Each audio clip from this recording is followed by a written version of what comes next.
নমস্কাৰ প্ৰিয় বন্ধুবান্ধৱীসকল, স্বাগতম জনাইছোঁ নতুন ভিডিঅ'লৈ তথা আমাৰ ইউটিউব চেনেললৈ, য'ত আমি সদায় কিছুমান এষ্ট্ৰ বাস্তু তথা ৰাশিফল সম্বন্ধীয় ভিডিঅ' আলোচনা কৰোঁ।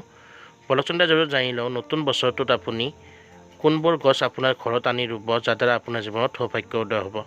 বলক এই বিষয়ে বিতংকৈ আমি জানি লওঁ। বন্ধুবান্ধৱীসকল, নতুন বছৰটোত আপুনি প্ৰথমে আনিব লগা গছডাল হৈছে তুলসী গছ। তুলসী গছৰ মাহাত্ম্যৰ কথা নতুনকৈ কোৱাৰ প্ৰয়োজন নাই। ইয়াৰ ঔষধি তথা ইয়াৰ ঐশ্বৰিক মহত্বৰ কথা সকলোৱে জানে। গতিকে এই তুলসী গছ এডাল হ'লেও ঘৰত আনিব আৰু ৰুব নতুন বছৰটোত। এনে কৰিলে শুভ ফল লাভ হয়। আৰু দ্বিতীয়তে আপুনি কলগছৰ পুলি আনিব পাৰে। কলগছৰ পুলি আনি নতুন বছৰটোত ৰুলেও যথেষ্ট শুভ ফল লাভ হয়। আৰু যি ঘৰত কলগছ আৰু তুলসীৰ গছ একেলগে থাকে, সেই ঘৰত যথেষ্ট সুখ শান্তি ভাগ্য তথা উন্নতি হয়।